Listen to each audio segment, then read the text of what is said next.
Well, one point of contention for Mueller today, whether or not he interviewed or was seeking to be the FBI director before his appointment to be special counsel.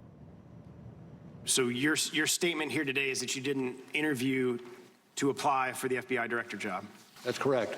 So did you tell the vice president that the FBI director position would be the one job that you would come back for? Don't recall that one. Congressman on the House Judiciary Committee pressing Mueller on that topic joins us now live. Florida Congressman Greg Steube.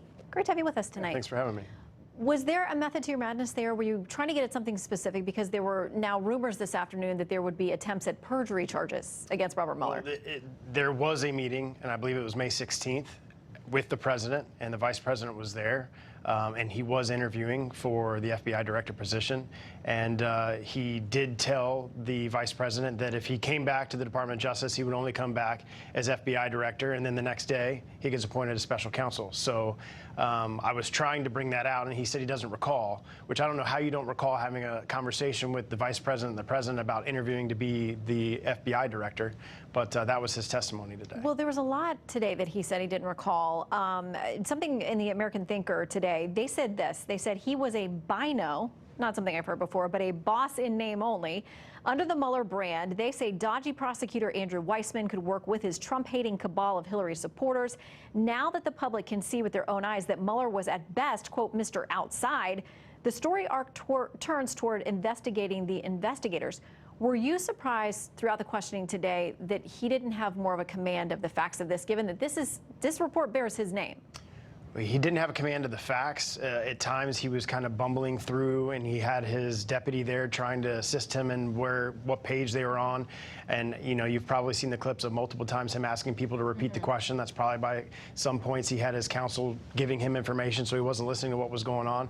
Yeah, he certainly didn't have a command of the facts, didn't have a command of the report that has his name on it. And I think what's frustrating for members of the Republican Party was we were asking him the basis, and like I asked him about the Steele dossier. Well, the Steele dossier is mentioned in his report, in his investigation. I asked him if he had interviewed Chris Steele. I had asked him at what point during the investigation was it unverified, because he states in his report that it's an unverified. Well, at what point did you make that determination? Oh, I can't talk about that. Or, oh, that's outside the scope of purview of, that was what he said, it was outside the purview of my investigation. No, it wasn't. It was in your report.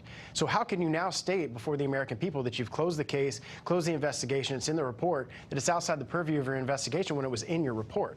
So I think it was very frustrating for a lot of us that we're trying to get answers to how did this all begin and how did we get to where we are today. I want to read you something from the Washington Examiner, and this is a conservative writer who wrote this under the title, "Both sides, especially Republicans, polluted the Mueller hearing." He wrote, "Every single Republican acted as if the report were an entirely illegitimate exercise and as if the president were their client. Forget the congressional job of oversight of the executive."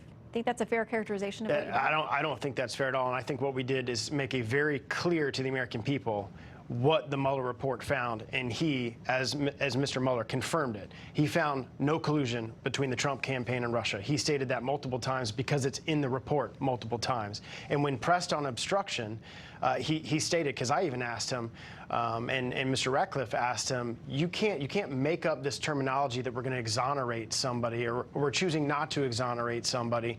You have the duty to either make a prosecutory decision or a declination decision. You decided not to prosecute the president or make a recommendation to prosecute the president, regardless of the opinion that doesn't allow you to indict the president. You still can recommend charges be filed or that he broke certain laws, and here's the facts and evidence to support that, and he didn't do that. And so, in my opinion, the American people show and see that the president's been right all along for the last 22 months, that there was no collusion, there's no basis to support a charge for obstruction of justice, and we as the American people need to move on.